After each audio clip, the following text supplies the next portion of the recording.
осындай модулі бар теңсіздікті шешкенде біз мына теңсіздік белгісіне қараймыз. Мынандай артық деген белгі тұрса, именно модулі бар теңсіздікте.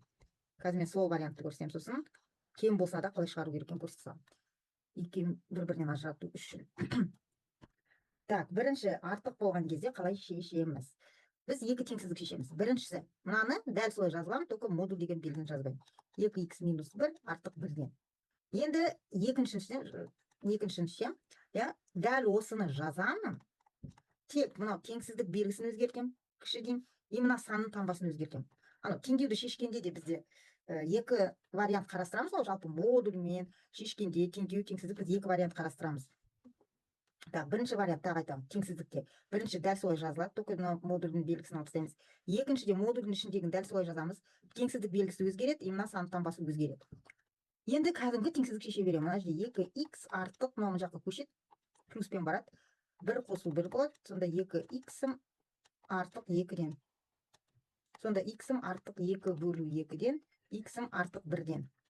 Келесі мынаны шешем қойды. 2х кіші минус 1, мына плюспен барады, плюс 1, 2х кіші минус 1 плюс 1 0-ді береді. Сонда х кіші 0 бөлу 2-ден, х кіші 0-ден. Енді мынау 1-ден плюс шексіздікке дейін, х артық 1-ден десе, 1-ден плюс шексіздікке дейін ғой. Ал мынау 0-ден кіші десе, 0-ден кіші сандар, значит, минус шексіздіктен 0-ге дейін. Сонда ол қай жауап болып тұр? Ол Б нұсқасы болып тұр. Енді қасына мен, егер мына жерде кем болса, қалай шығаратынын көрсетіп қояйын. Өйткені сондай да кездесіп қалуы мүмкін ғой, соған біз көңіл аудару керекпіз мына жерде тұрған теңсіздікке. Егер бізде мынандай болып тұрса, 2х минус 1 модульда кіші 1-ден десе, да? Онда біз жүйе құрастырамыз. Қазір айырмашылығын түсіндіреміз жүйемен мынандай жай теңсіздіктің. Бірінші манағыдай дәл солай жазылады. 2х минус 1 кіші 1. Еш нәрсе өзгермейді, только модульдің таңбасын алып тастаймыз. Екінші тағы да оң жағы өзгермейді. Теңсіздік белгісі өзгереді, и мынаның таңбасы өзгереді, минус 1 деп. Сосын кәдімгі шешеміз тағы да. Мына жерде жүйе болған жоқ.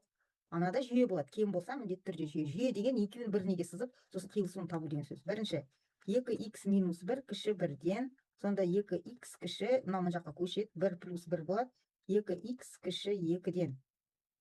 Сонда х кіші 2 бөлу 2-ден, х кіші 1-ден. Так, бұны шешіп қойдым. Екіншісін шешем болды. 2х минус 1 артық минус 1-ден, 2х мына жаққа көшеді, артық минус 1 плюс 1-ден, көшкенде таңбасы өзгерді. 2х артық 0-ден, х артық 0-ді 2-ге бөлеміз, сонда бізде 0 бөлу 2, х артық 0-ден. Енді бізде мынандай жүйе болғандықтан, біз екеуін бірінеге сызамыз. Мындай бір сандық өске. Сандарды өсу ретімен белгілейміз. Мына жерде 0, мына жерде 1. х 0-ден артық десем оң жағы алынады. Стрелка көрсетеді өзі қай жағын алу керек. Мынаның ұшы көрсетті оң жағын алды. Х 1-ден кіші болса, сол жағын аламыз.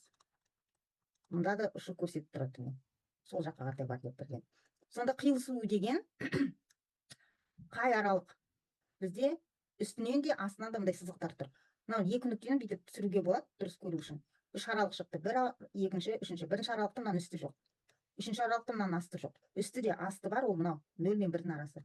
Сонда егер мына теңсіздікте мына жерде кіші деп тұрса, я, дәл осы только кіші деп тұрса, мынандай теңсіздікті шешкен кезде кіші нешеден 1-ден 1 тұрса, онда оның жауабы 0 мен 1-дің арасы болады. Мына жерде сондай жауап тұр, әдейі шатыстыру үшін. Сонда міндетті түрде мына теңсіздік белгісін аламыз. Артық десе осылай шешеміз, кем десе былай шешеміз.